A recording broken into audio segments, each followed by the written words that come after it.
welcome to the deep dive. Today, we're jumping straight in, really getting into the weeds of a concept that's kind of fascinating because it uses just two simple words. Two words, let them. Exactly, the let them theory.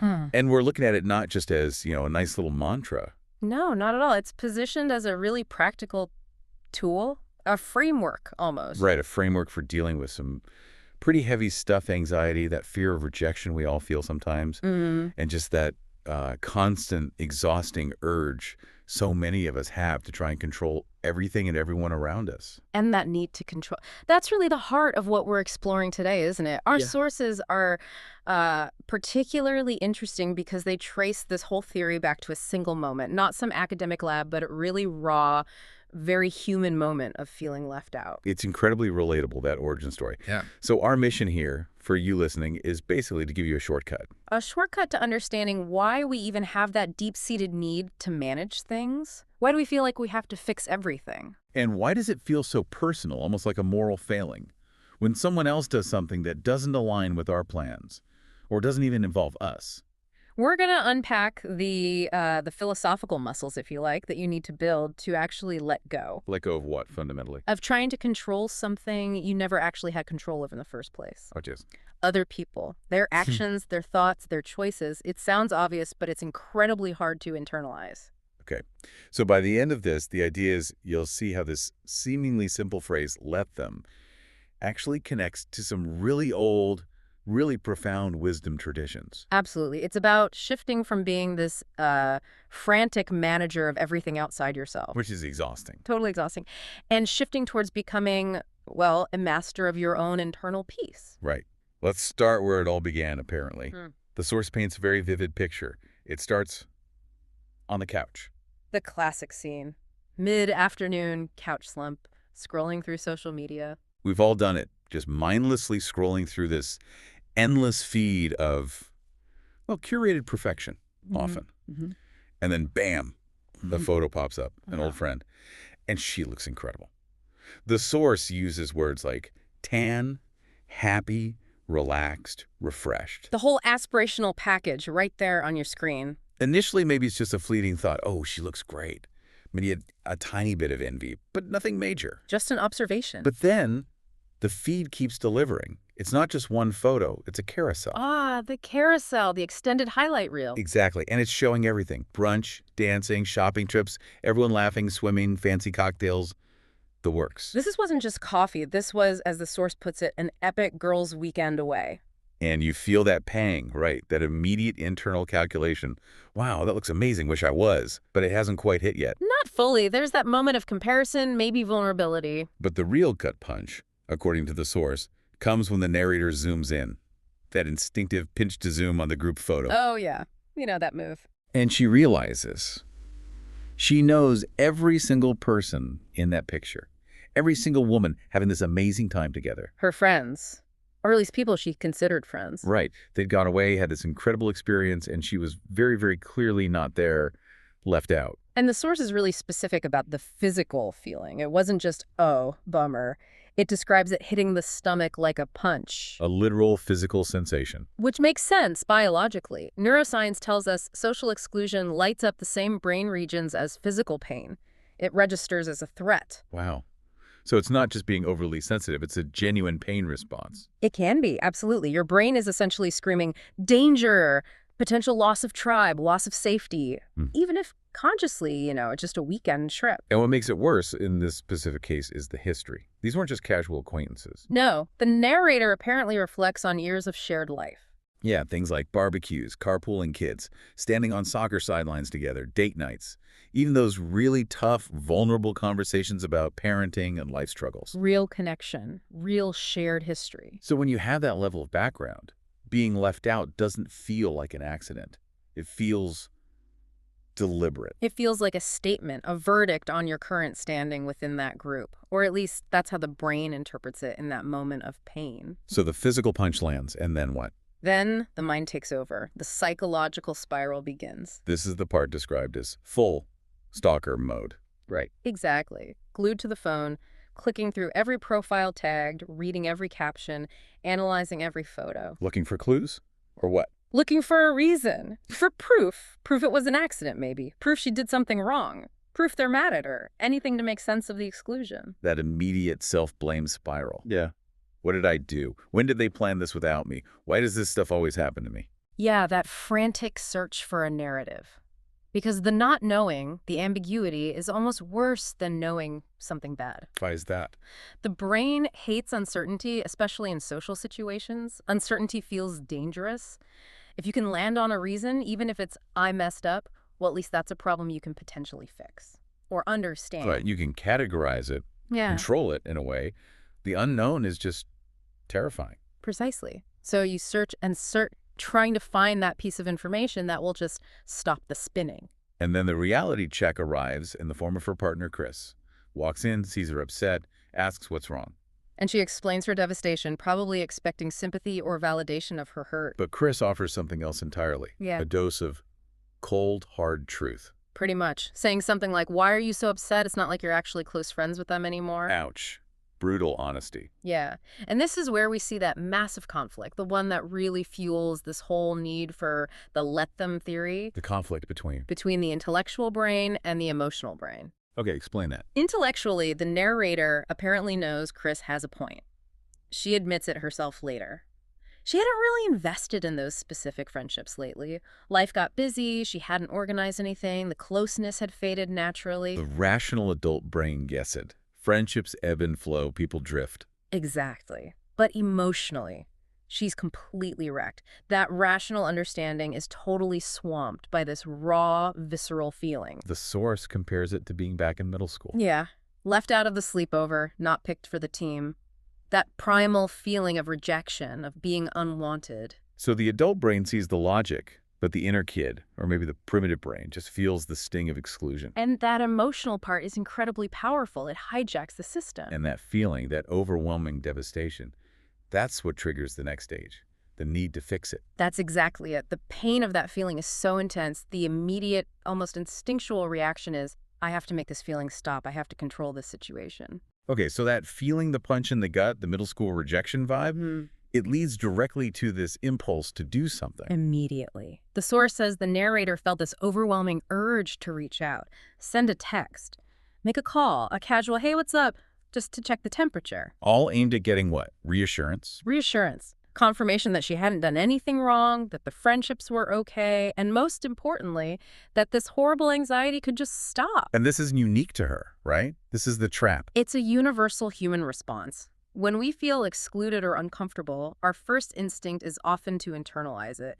I must have done something. I am somehow deficient. And that belief forces us outward. We try to manage how others see us, try to control the narrative. All just to soothe that internal ache, make the bad feeling go away by fixing the external world. It's amazing how pervasive that drive for control is. Oh, absolutely. Think about it. We try to control things constantly when we feel vulnerable, hurt, annoyed, left out, scared. The source gives examples, right? Like micromanaging group plans. Totally. Making sure every little detail is perfect so everyone has fun, which then maybe validates you, or obsessing over why someone hasn't texted back. Are they mad? Did I say something wrong? Or even trying to manage your partner's choices or your friend's career path because you think you know best. All forms of trying to impose order on an inherently uncertain world, usually driven by our own discomfort or fear. The narrator specifically identifies with being a fixer. Yes, she admits she spent years believing that if she wasn't actively managing situations, her relationships, work projects, her kids' emotions, even her friendships, then things would just collapse. So for a fixer, something going wrong or being excluded isn't just an event. No, it's perceived as a personal failure, a direct reflection on her competence, her worth. If the outcome wasn't smooth, it means she failed to control it sufficiently. Where does that intense need actually come from, psychologically? Well, the sources suggest it's rooted deep down. It comes from a very primal place. Which is? Fear. Fundamentally, it's fear. Fear of what specifically? Fear of being ostracized, fear of not being liked, which, back in our evolutionary history, could literally mean death. Fear of isolation. Fear of chaos if we let go of the reins. So control's like a defense mechanism. Exactly. It offers this powerful illusion of safety. It tricks us into thinking we can shield ourselves from hurt, from rejection, from disappointment if we just manage things well enough. But you use the word illusion. Because it is. And here's the paradox. Trying to control things you can't actually control, like other people's feelings or choices, doesn't actually calm the fear. It makes it It worse. amplifies it because you're constantly striving for an impossible outcome. The anxiety builds, the stress increases because you never get that satisfying feedback loop of, okay, now it's perfectly managed and safe. Yeah. It's never truly safe because it's outside your control. But hang on. If I'm someone who is a good manager, a fixer, and sometimes my efforts do prevent problems, how do I trust just letting go? Won't things actually fall apart if I just say let them? That's the million-dollar question, isn't it? And it's crucial to distinguish. There's immense value in managing things within your own sphere of influence, your work, your responsibilities, your own reactions. The trap is trying to manage everyone else's sphere, their feelings, their choices, their weekends away. People will ultimately act based on their own internal world, their own needs, regardless of your efforts. So attempting to control that external stuff is where the anxiety really spikes. Precisely. Because it's uncontrollable. You're pouring energy into a system you can't dictate. And the narrator had this key insight. It wasn't really about her friends anymore. Right. That was the breakthrough. She realized her obsession, her need to fix it, wasn't truly about controlling their opinion of her. It was about controlling Her own feeling, her own internal state. She hated that raw feeling of rejection so much, she felt she had to fix the external trigger, get that text, get that reassurance before she allowed herself to actually feel and process the pain inside. Wow. So control is often just an elaborate strategy to avoid feeling bad, to avoid vulnerability. That's one of the deepest takeaways here. We try to manage the outside world to escape an internal emotional state, rejection, sadness, anger, fear. But you can't outrun your own feelings. So the anxiety just keeps building? Until you break or until you find another way, like perhaps just letting them. Okay, so she's deep in this spiral, stalking social media, blaming yourself, feeling awful. And then, like a switch flips, these two words appear in her mind. Let them. Yes, and she describes this as the thing that saved her from what she predicted would have been weeks of obsession. Weeks. That's intense. But relatable for many people who get stuck in these loops. So how did it work? What did let them actually do in that moment? Well, first, it helps to contrast it with what her old self would have done. Right, the pre-let themselves. The old self, she says, would have probably pretended it didn't hurt, put on a brave face. Well, secretly stewing. Exactly. Or maybe she would have rationalized it away. Oh, I wouldn't have wanted to go anyway. I'm too busy. Defensive rationalization. Or even worse, she might have started subtly, or not so subtly, turning the friends into villains in her mind. How could they? They're so thoughtless. Yeah. That kind of thing. Precisely. Which feels justified in the moment, but ultimately, the source notes just makes you feel more isolated and bitter. It doesn't actually resolve the pain.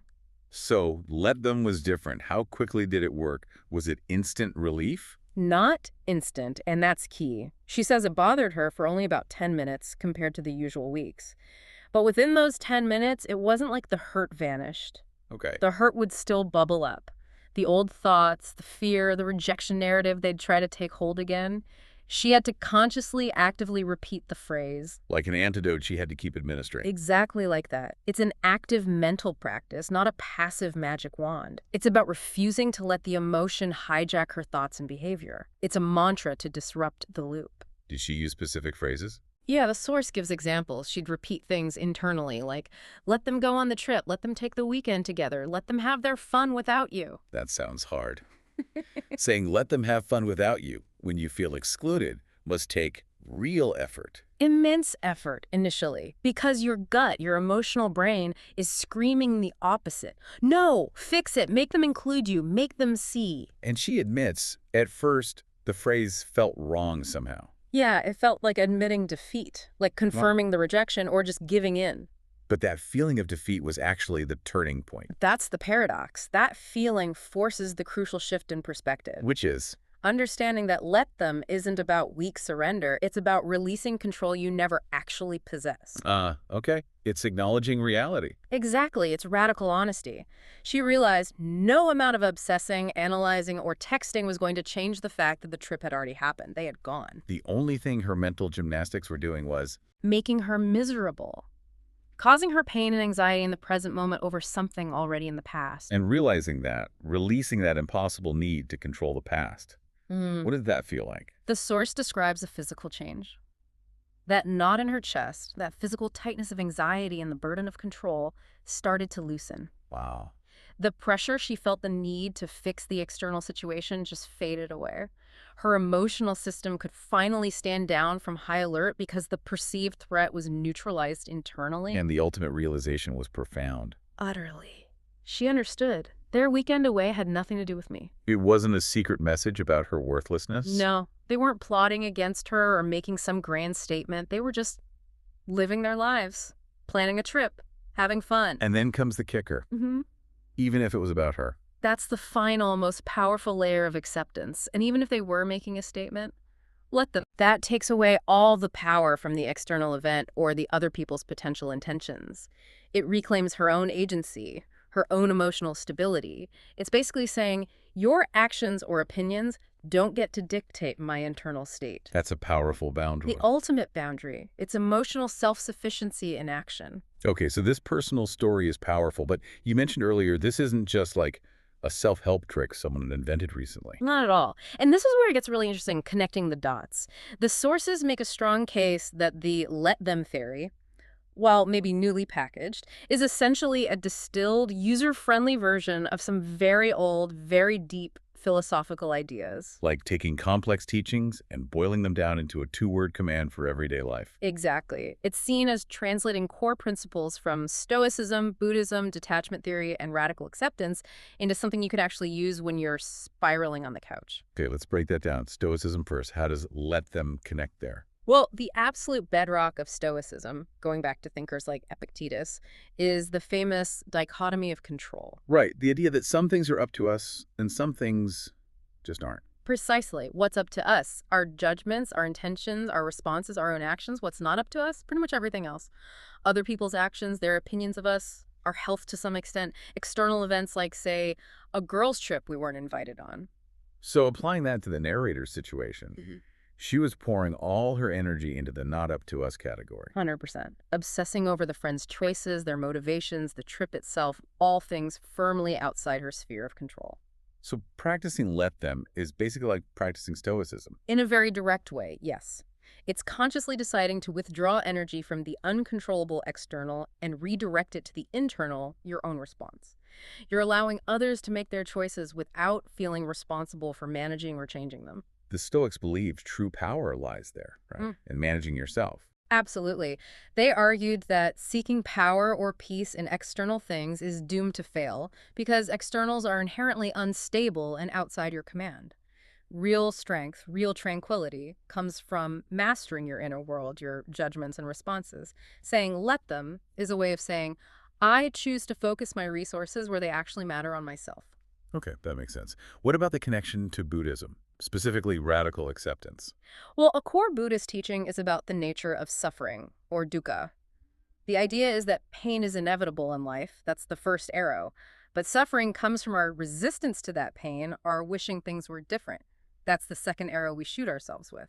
So in the couch scenario, the first arrow is the initial sting of being left out. Yes, the inevitable pain of social exclusion. And the second arrow is? The obsession, the self-blame, the weeks of anxiety, the anger, the story spinning, all the ways we amplify the initial pain by resisting the reality of the situation. So let them acts like pulling out the second arrow. Or refusing to shoot it in the first place. It's radical acceptance in action. You're not saying you like the situation or that it doesn't hurt. That's the first arrow. You are fully acknowledging the reality. This happened, they went, I wasn't included. And accepting that reality without fighting it or trying to change it after the fact. That's what frees you. You separate yourself from the futile need to control or alter what is.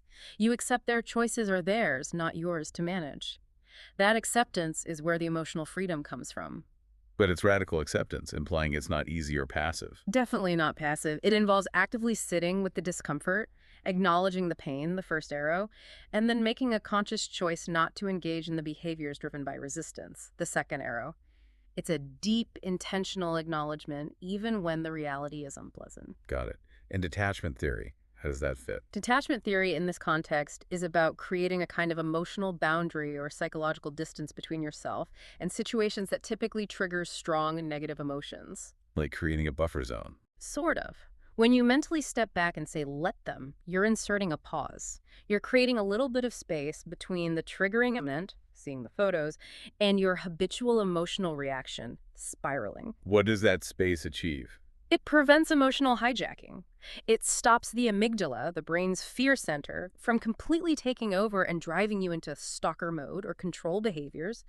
It gives your prefrontal cortex, the rational part of your brain, a chance to come online. So you can observe the feeling instead of being swept away by it. Exactly. You can notice, okay, I feel rejected right now, without immediately concluding, therefore I must frantically text everyone to fix this feeling. That observation without reaction space is crucial for calming down and regaining clarity.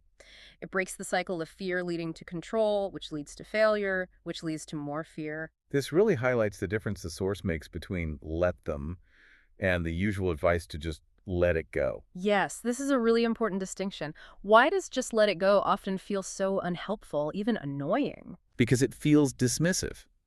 Like you're supposed to pretend it doesn't matter, just swallow your feelings. Yeah. It feels unresolved. Precisely. It often feels like you're just suppressing the emotion, pushing it down without actually processing it or learning from it. So how is let them different? It sounds similar on the surface. The difference lies in the agency.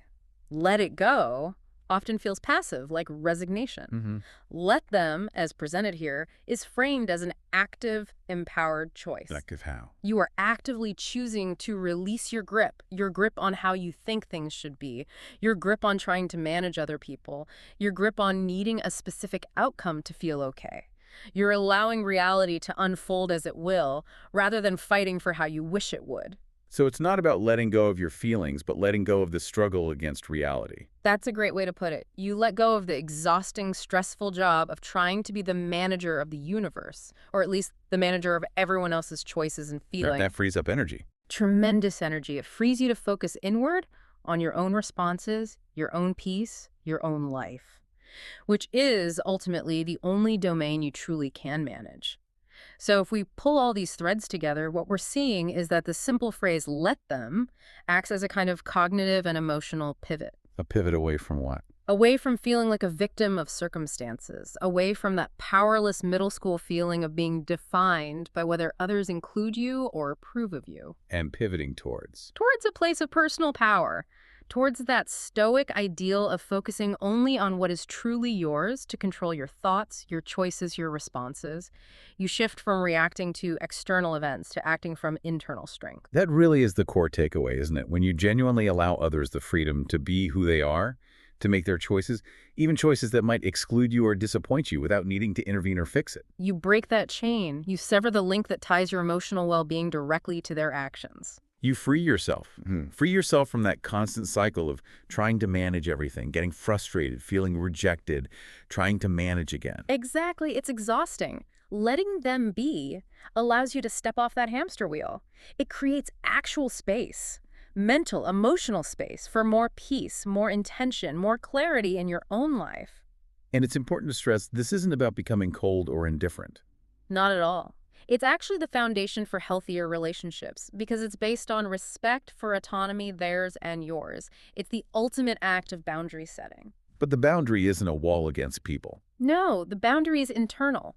It's about fortifying your own sense of self, ensuring your worth isn't dependent on external validation or inclusion. Your peace comes from within, not from controlling them. Okay, so to wrap this up, we always like to leave our listeners with something to chew on, a final thought stemming from the material. Right. So based on everything we've unpacked today, here's something for you to consider. If we accept the premise that the fear of rejection, that deep-seated vulnerability, is often the engine driving our need to control, what specific area of your life right now are you pouring energy into trying to fix? Maybe it's a relationship dynamic, a situation at work, maybe just an expectation you have of someone else. and ask yourself honestly, are you trying to fix the situation itself, or are you really trying to fix it just to avoid feeling a specific uncomfortable emotion like rejection, disappointment, or fear? And the final step, the provocative part. Yeah.